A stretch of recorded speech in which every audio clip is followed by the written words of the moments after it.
नमस्कार दोस्तों, स्वागत है आप सभी का एक बार फिर हमारे चैनल ई दीक्षा पर। दोस्तों, अपनी पिछली वीडियो में हमने बात किया था पर्सनल ईयर नंबर 4 के बारे में।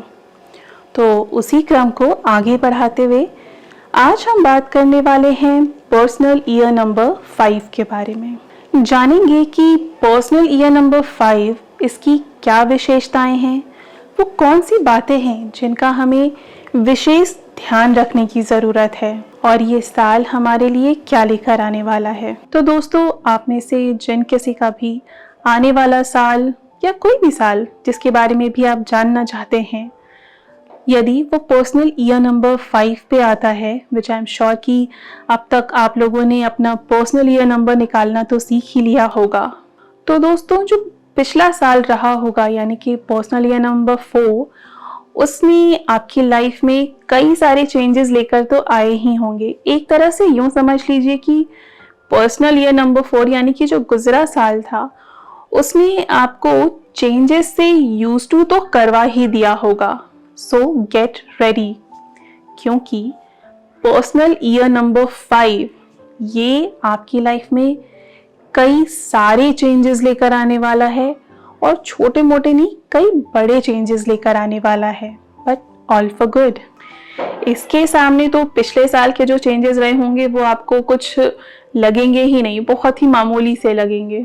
इसलिए दोस्तों, इस साल आपको और भी ज़्यादा ओपन या ब्रेव होने की ज़रूरत है। वो कहते हैं ना कि अब समय आ गया है अपनी कमर कसने का, क्योंकि ये साल आपके सामने कई ऐसे चैलेंजेस लेकर के आएगा या ऐसी सिचुएशंस लेकर के आएगा जो आपके लिए काफ़ी चैलेंजिंग होंगी और वहाँ ज़रूरत होगी आपको काफ़ी सोच समझकर एक कैलकुलेटेड रिस्क लेने की। दोस्तों, कई बारी ऐसी सिचुएशंस आएंगी कि जहां आप श्योर नहीं होगे कि आगे क्या होने वाला है, पर दोस्तों ये वे सिचुएशंस होंगे जहां पर आपको अपनी विजडम, अपनी नॉलेज का इस्तेमाल करते हुए एक कैलकुलेटेड रिस्क लेना ही पड़ेगा, एक लीप ऑफ फेथ लेना ही पड़ेगा। दोस्तों, कहते हैं ना, कभी कभी कुछ बड़ा हासिल करने के लिए थोड़ा बहुत रिस्क तो लेना ही पड़ता है। यूँ समझिए कि जो ये साल है पर्सनल ईयर नंबर 5, जिन किसी का भी है, उन्हें भी इस साल कुछ ऐसी ही सिचुएशंस आएंगी जब उन्हें एक डिसीजन तो लेना ही पड़ेगा, चाहे उसमें रिस्क हो, तब भी उन्हें सोच समझकर पूरी कैलकुलेशन करके एक डिसीजन लेना पड़ेगा। और यकीन मानिए ये डिसीजन आपके फेवर में ही होगा, हाँ, बशर्ते कि आप थोड़ा अपनी नॉलेज का यूज करके सोच समझकर वो रिस्क लें, किसी भी आवेश में आकर वो डिसीजन ना लें। दोस्तों, ये साल आपके लिए फुल ऑफ एक्साइटमेंट होगा, काफ़ी एक्साइटिंग रहने वाला है ये साल। इस साल आपको खुद को प्रमोट करने की ज़रूरत है, अपनी सेल्फ एडवर्टाइजमेंट की ज़रूरत है, अब चाहे वो प्रोफेशनल हो या पर्सनल हो। इस साल जब तक आप खुद को सामने रिप्रेजेंट नहीं करेंगे, तब तक लोग आपको नोटिस नहीं करेंगे। इसलिए चाहे पर्सनल लाइफ हो या प्रोफेशनल लाइफ ही क्यों ना हो, अपने आप को प्रेजेंट करें द बेस्ट वे पॉसिबल। दोस्तों, इस साल कुछ अनएक्सपेक्टेड एडवेंचर्स या ट्रैवलिंग्स भी हो सकती हैं। ये ट्रैवलिंग्स आपके वर्क रिलेटेड भी हो सकती हैं या आपके प्लेजर्स के लिए भी हो सकती हैं, जो कई सारी चेंजेस लेकर आएंगी आपकी लाइफ में। दोस्तों, पर्सनल ईयर नंबर 5 आपको थोड़ा सा अनसेटलिंग कर सकता है, चीज़ों को थोड़ा सा अनसेटल कर सकता है, क्योंकि ये जो चेंजेस हैं ये क्वाइट फ्रीक्वेंटली होंगे। हो सकता है कि आपको अपना घर भी बदलना पड़े, अपनी जगह बदलनी पड़ जाए या अपना काम ही क्यों ना बदलना पड़ जाए। चेंजेस तो होंगे, ज़रूर होंगे, चाहे वो आपकी पर्सनल लाइफ से जुड़े हुए हों या आपकी प्रोफेशनल लाइफ से जुड़े हुए हों। ये साल आपकी डिज़ायर्स को, आपके एम्बिशंस को भी काफ़ी बढ़ाने वाला होगा। तो दोस्तों, लाइफ में जहाँ इतनी सारी चीज़ें एक साथ चल रही हों, बिल्कुल एक फुल पेस में आगे बढ़ रही हूँ, वहाँ भटकने के चांसेस भी उतने ही ज़्यादा होते हैं। इसलिए इस साल आपको खास ध्यान रखना है कि किसी भी किस्म की जो एडिक्शंस हैं या ओवर इंडल्जेंस है, उससे बचें, उससे अपने आप को दूर रखें। कोई भी ऐसी सिचुएशन या कोई भी ऐसी बातें, चीज़ें जो आपको अनएथिकल लगे, अनएथिकल एक्टिविटीज़ हों, उन सब से खुद को दूर रखें, क्योंकि मुमकिन है, चांसेस हैं कि इस साल आप ऐसे ही किसी कारणों की वजह से मुश्किल में पड़ सकते हैं। तो ध्यान रखें इन बातों का।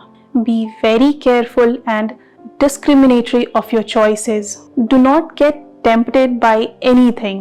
Instead, get yourself busy in intellectual activities. Reading कर सकते हैं, writing कर सकते हैं, चाहे म्यूजिक ही क्यों ना हो, वो सारी चीज़ें जो आपके इंटरेस्ट से रिलेटेड हों, जो आपको आपके काम में सपोर्ट करे, आपकी पर्सनल लाइफ में सपोर्ट करे, उन चीज़ों में खुद को इन्वॉल्व करें।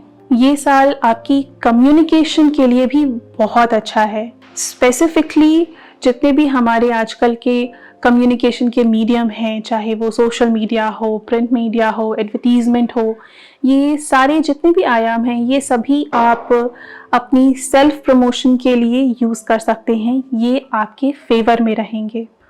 एज आई सेड दोस्तों, ये साल आपको बहुत बिजी रखने वाला है। स्पेशली जो आपकी कमर्शियल अंडरटेकिंग्स हैं, बाइंग और सेलिंग के लिए भी ये साल काफ़ी अच्छा रहने वाला है। दोस्तों, personal year number 5 is going to be like a Phoenix.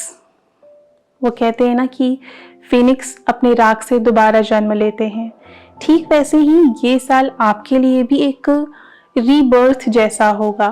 You will be able to see a new you, बिल्कुल ही एक डिफरेंट पर्सनैलिटी, और ये सब आपके फेवर में ही होगा। एंड अगेन दोस्तों, अच्छी बातों के साथ कॉन्सिक्वेंसेस का ना होना ये तो हो ही नहीं सकता।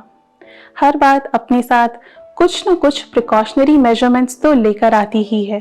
तो जैसा कि अभी हमने थोड़ी देर पहले डिस्कस किया था दोस्तों, उन बातों का हमें ध्यान रखने की ज़रूरत है कि आप किसी भी प्रकार की ओवर इंडल्जेंस से बचें। अल्कोहल हो, ड्रग्स हो, इन चीज़ों से अपने आप को बहुत दूर रखें। कोई भी डॉक्यूमेंट हो, डील हो, साइन करने से पहले केयरफुली उसे पढ़ लें, और किसी भी स्पेक्यूलेशन से पहले, कोई भी रिस्क लेने से पहले उसे अच्छी तरह से सोच समझकर अपनी नॉलेज का इस्तेमाल करके ही कोई डिसीजन लें। बगैर सोचे समझे कोई रिस्क ना लें। खास तौर से जैसा होता है ना, कई बार हम अपने पीयर प्रेशर में आके या सिचुएशन की प्रेशर में आके कोई डिसीजन ले लेते हैं, तो उन सारी चीज़ों से दूर रहें, खुद को बचा कर रखें। To sum up personal year number 5, I would say this is the year of success and financial stability. ये आपके बिजनेस के लिए भी काफ़ी अच्छा साल रहेगा, पार्टनरशिप्स के लिए भी काफ़ी अच्छा साल रहेगा। Good for taking risks as well. Chances हैं कि आप जो रिस्क लेंगे वो आपके फेवर में ही जाएंगे, बट अगेन बी केयरफुल। ये साल आपकी मीडिया एंड कम्युनिकेशन के लिए भी बहुत अच्छा है, तो इसका आप ज़्यादा से ज़्यादा अपने फेवर में यूज़ करने की कोशिश करें। ये आपकी पॉपुलैरिटी को या आपको रिकॉग्नाइज करवाने में आपकी हेल्प करेगा। इसी के साथ दोस्तों, ये साल आपके नॉलेज और विजडम को भी बढ़ाने के लिए अच्छा है। उसी के साथ इस साल कई सारी ट्रैवलिंग्स भी होंगी for work and pleasure as well. Just be careful in signing documents. Take risk but only the calculated ones. Stay away from addiction, and at the end this year is going to bring you the balance, the stability in your life, चाहे वो personal हो या professional हो। बस थोड़ा सा सोच समझ कर चलने की ज़रूरत है, और ये साल आपको बहुत कुछ देकर जाने वाला है। आपकी लाइफ में वो स्टेबिलिटी देने वाला है जो प्रोबेबली आप काफ़ी समय से चाह रहे थे, जो प्रोबेबली आपके पिछले गुजरे कई सालों की जो स्ट्रगल है उसमें से आपको एक सेंस ऑफ रिलीफ देने वाला है, एक पीस देने वाला है ज़िंदगी में। तो दोस्तों, उम्मीद करती हूँ कि आने वाला साल यदि आपके लिए पर्सनल ईयर नंबर 5 है, तो आप सभी की लाइफ में फाइनेंशियल स्टेबिलिटी आए, न सिर्फ प्रोफेशनली बल्कि पर्सनली भी आप ग्रो करें, अपने रिलेशनशिप्स को भी बैलेंस करके चलें। इसी के साथ दोस्तों, पर्सनल ईयर नंबर 5 को मैं यहीं पे समाप्त करती हूँ। आपसे जल्द ही मिलूंगी फिर अपने अगले वीडियो में पर्सनल ईयर नंबर 6 के बारे में। तो दोस्तों, यदि ये वीडियो आपको पसंद आई हो तो इसे लाइक करें, शेयर करें, कमेंट करें और कोई विशेष जानकारी चाहिए तो हमारी ईमेल आईडी तो डिस्क्रिप्शन बॉक्स में दी ही है। दोस्तों, आप सभी के कई सारे मेल्स हमें मिलते हैं जिनका हम जवाब देने की पूरी कोशिश करते हैं। कभी काम की वजह से या त्योहारों की वजह से थोड़ा सा डिले हो सकता है, पर हम आप सभी को रिप्लाई करेंगे, ये हमारा प्रॉमिस है। और हाँ, हमारे चैनल को सब्सक्राइब करना ना भूलें। तो मिलती हूँ आपसे अपने अगले वीडियो में। तब तक के लिए अपना ध्यान रखें, अपनों का ध्यान रखें। Thank you.